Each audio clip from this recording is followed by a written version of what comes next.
委身70岁洋人大妈，每天为其贴身服务，还要忍受其打骂羞辱，用11年青春换268亿财富。如果是你，你愿意换吗？他被称为100年慈善第一人，他在中国累计捐款几十亿，而他捐款的钱全部都来自他的美国妻子，所以他也被称为史上最强软饭男。在他30岁的时候，当时还只是一个保安的他，却因为长相酷似一位好莱坞女星的初恋情人，被这位年近70的好莱坞女星一眼看中。随后他跟着这位女星去了美国，11年的贴身陪伴换来了一笔价值连城的遗产，成为全中国第一个开上劳斯莱斯的男人。从此他便走上了人生巅峰。这个故事听起来是不是像做梦一样？他的人生剧本恐怕连现在的短剧导演都不敢这么写。好莱坞的超级富豪大明星竟然爱上了当保安的我，这听起来多少都有点离奇。大家好，我是微笑，今天带大家认识这位北京首富李春平。就在前2个月，2025年10月15日，这个梦幻故事中的男主角李春平在北京去世，与世长辞。去世时身边没有亲人，享年76岁。消息一出，便掀起了一股舆论浪花，大家对他这个人的评价褒贬不一，甚至还有人说他就是个彻头彻尾的大骗子。这到底又是为什么呢？为什么要说一个捐款无数的慈善家是个骗子呢？他背后还有哪些不为人知的故事？李春平的传奇情感故事像天方夜谭，事实上不光是情感，他的整个人生也都像是天方夜谭。1949年2月26日，李春平出生在江苏淮阴的一个军人家庭，父亲李家宝是一位革命老前辈，早在1936年他就加入了红军队伍。红军改制后，他成为了八路军的一员，曾参加过抗日战争和解放战争。李春平可以说是个根正苗红的红二代，然而李春平却并没有传承父亲那种吃苦耐劳的革命精神。早年的李春平是个典型的小混子，主要还是因为家里对他太过溺爱。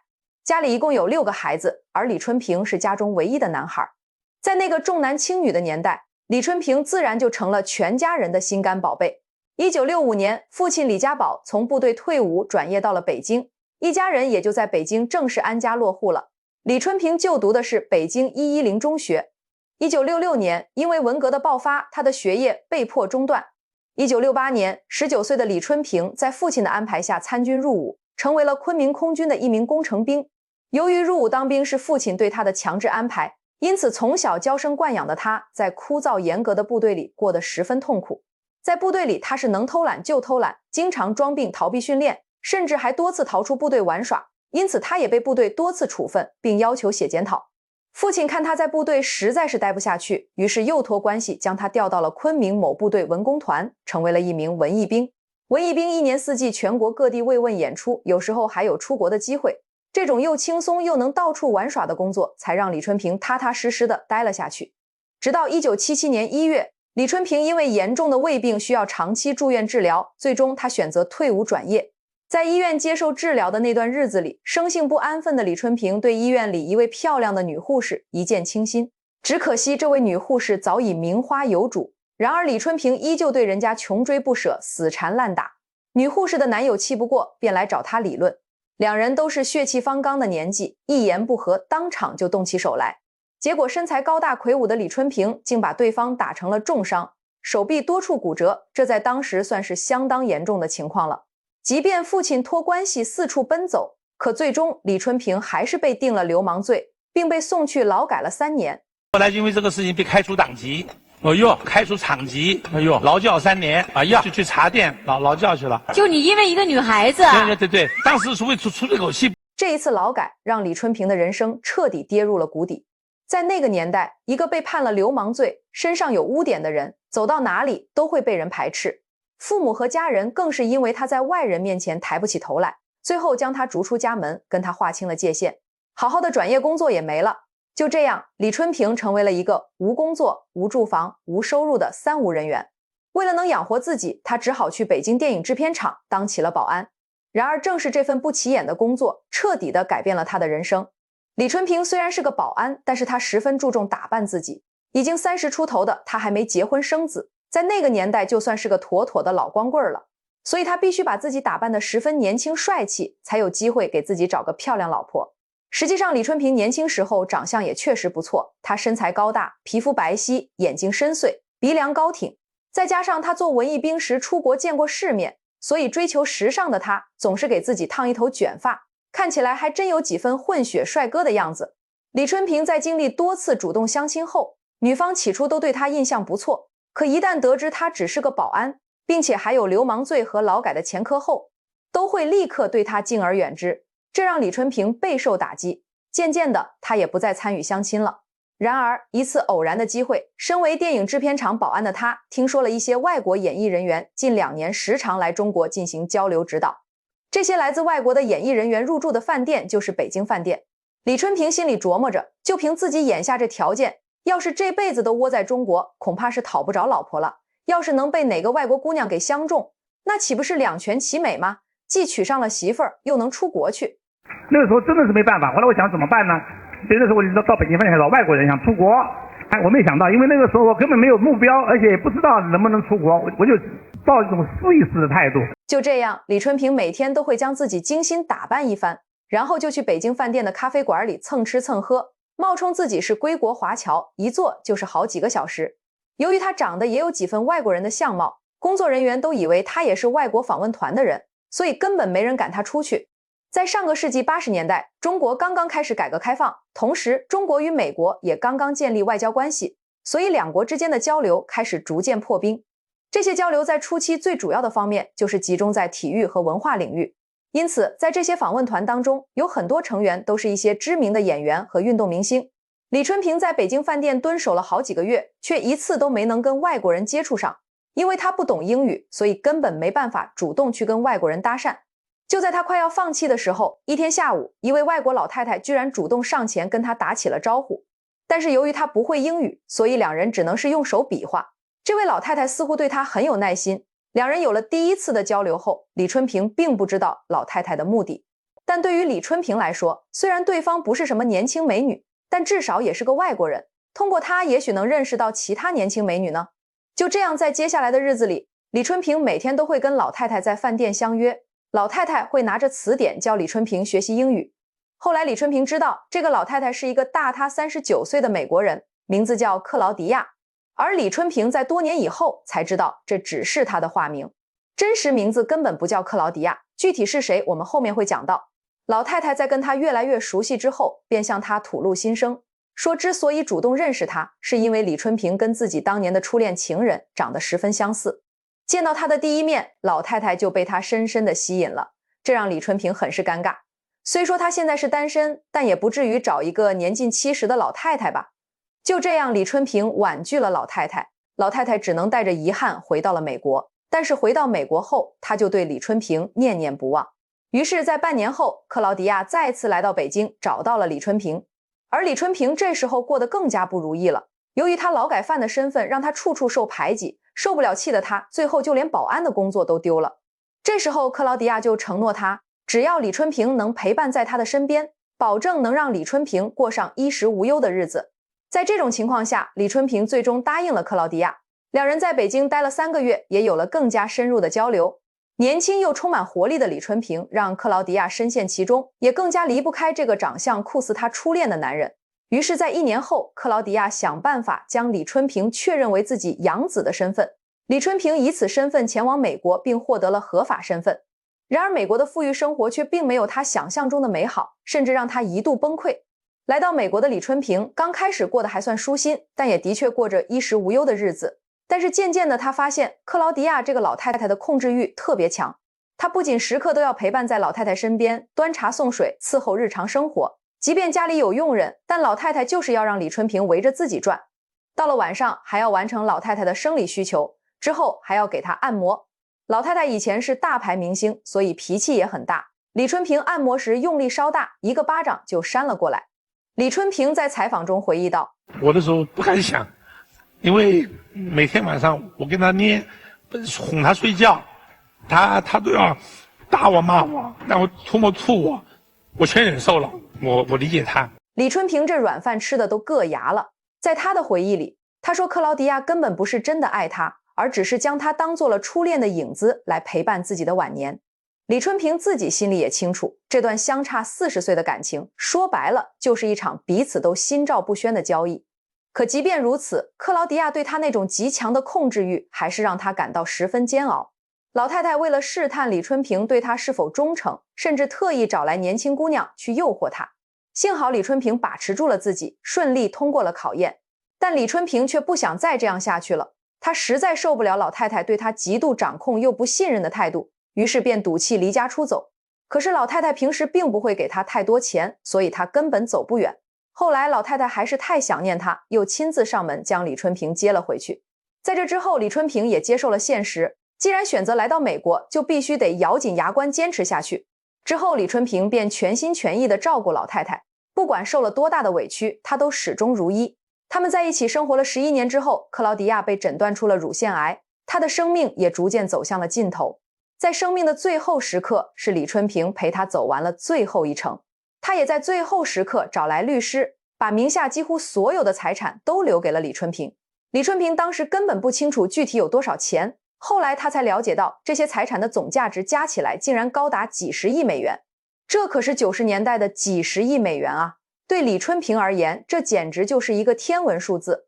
不过老太太在遗嘱里也附加了条件，她要求李春平这辈子不能再结婚，也不能向任何媒体透露他本人的真实身份。这让这位老太太的真实身份显得愈发扑朔迷离。那么有人就要问了，这位老太太究竟是何方神圣？她怎么能如此富有？关于她的真实身份，外界流传着各种各样的说法。90年代的一些情感杂志甚至宣称这个人就是奥黛丽·赫本。不过如果仔细核对时间线，李春平的经历跟赫本根本对不上号。后来一些相对权威的媒体推测出了一个可信度比较高的猜想，这个老太太很有可能就是喜剧大师卓别林的前妻宝莲高黛。当然这也只是推测，但从经历来说吻合度最高。宝莲高黛一生结过4次婚，每一段婚姻都留下了巨额财富，而她本人也是好莱坞巨星，财富规模最接近，相识时间也刚好能对上。外界对于老太太身份的种种猜测，李春平从不做任何回应，因为他曾承诺过一辈子不公开他的身份。突然得到泼天富贵的李春平一时间完全不知所措。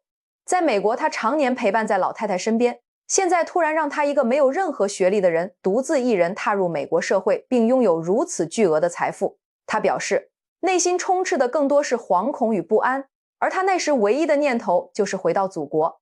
而这次回国之后，李春平便开启了他另一段充满传奇色彩的人生篇章。1991年夏天，42岁的李春平意气风发地回到了北京。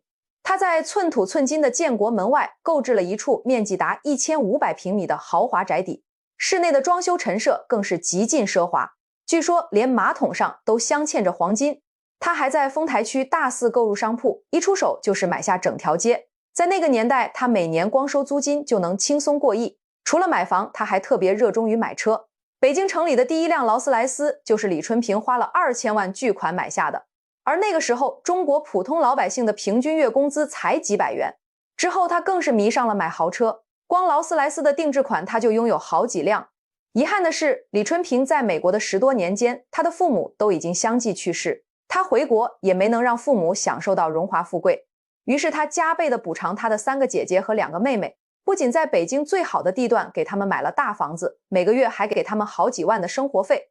但是后来几姐妹都深陷在财产争夺之中，在得知李春平成了亿万富翁之后，那些曾经八竿子都打不着的亲戚朋友都来找他接济或者借钱。李春平从不拒绝，一出手都是上万元。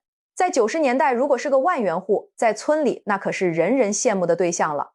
一旦得到李春平的接济，生活水平简直就是直接从贫苦奔向了小康。他还在朝阳区的黄金地段大手笔买下了一大块地皮，在上面盖起了一个商业区，取名为春平广场。后来围绕在李春平身边的人越来越多，有一段时间他在一个朋友的带领下居然迷恋上了赌博，他在澳门赌场一下子就输掉了好几千万。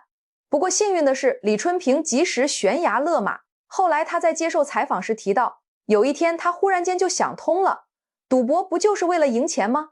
可他自己本来就已经非常有钱了，那赌博还有什么意义呢？所以从那以后，李春平开始反思，他发现自己过着这种挥金如土的生活，不但没有感到满足，反而觉得内心很空虚，身边整天围绕着的也都是一些心怀鬼胎的人，想从他这里得到好处。就连他身边的保镖在离开之后，都用从他这里搞到的钱开了一家安保公司。自己明明对大家这么好，为什么大家却总是想着算计自己呢？甚至身边没有一个真诚的朋友。李春平第一次开始思考自己人生的意义，他似乎也领悟了该如何运用这些巨额财富。李春平在一次慈善活动上向北京的一家福利院捐赠了200万元，还派出了自己的豪华车队，为一位103岁的孤寡老人庆祝生日。看着这些从未坐过豪车的老人们满脸幸福地游览北京城时，有的老人甚至流下了激动的泪水。李春平被这一幕深深打动，他也感觉到前所未有的充实。在这之后，他便走上了做慈善的道路。1998年响应抗洪救灾捐款210万元，2003年非典期间捐款300万元，2005年拿出500万元为北京低保老人设立医疗资助项目，2006年向中国红十字会农村健康扶贫项目慷慨捐款1000万元，为那些没有医保的农民提供帮助。他也因此被中国红十字会授予了慈善家的光荣称号。2007年，他再次出资3000万元成立了李春平慈善基金会，致力于教育、医疗及灾害救助。他坚信眼见为实，拒绝通过中介，以防上当受骗，而且都是他亲自带着现金走访求助者。2008年四川汶川大地震，他低调地捐款了数千万元。除了捐款，他还组织了物资救援。据多家媒体报道，李春平是个人捐款人里面最顶级的那几个人，但具体金额并未公布。他这次捐款很低调，也未出席任何捐赠仪式。在2008年之后，李春平的捐款方式发生了很大变化，他几乎不再通过任何机构，而是自己直接点对点进行捐款。有一次，他在报纸上看到一名警察在执行任务时严重受伤，后半生只能依靠轮椅生活，他立刻上门送去了50万元，还给立下重大功劳的警局直接捐款300万元。后来他亲自帮扶的个人越来越多，只要是盲聋哑、孤寡老、痴呆傻，都可以上门找他寻求帮助。一旦核实真实性，就会给予真金白银的帮助。这让当时流传开了一句话：有困难上北京找春平。据统计，从2009年到2012年，李春平始终在向个人进行大额度的慈善捐赠。在这段时间里，他总共对个人捐款超过7亿元，平均每天捐出约50万元。令人惋惜的是，从2012年起，李春平的健康状况日益下滑，他的慈善捐助也慢慢变少。年仅60多岁的李春平患上了阿尔茨海默症，也就是俗称的老年痴呆。他记忆力大大减退，财务控制权也开始逐渐分散。直到2016年，他的病情加重，彻底丧失了个人行为能力，慈善捐助也彻底终止。2017年，甚至被媒体爆出，李春平在神志不清状态下被保姆结婚。随后，他的5个亲姐妹和保姆展开了财产控制权的激烈争夺。可以说，在李春平晚年的这8年时光中，没人真正的关心他、爱护他，他只是被当成了一个争夺财产的筹码。由于病情，他对这一切无可奈何，晚年过得十分不如意。李春平最后在公众面前露面，也是因为财产的争夺。镜头前，他坐着轮椅，眼神空洞又无助，这落寞的样子也是这位传奇老人留给这个世界的最后一幕。直到2025年10月15日，李春平因病在北京离世。可是即便他已经离世，关于他的财产争夺案仍在持续进行中，到目前都还未尘埃落定。李春平生前曾言，钱能救人，却救不了自己。他的一生真令人唏嘘不已。他曾在节目中亲口说过，很想要一个孩子。这也许也是这位北京首富唯一的遗憾。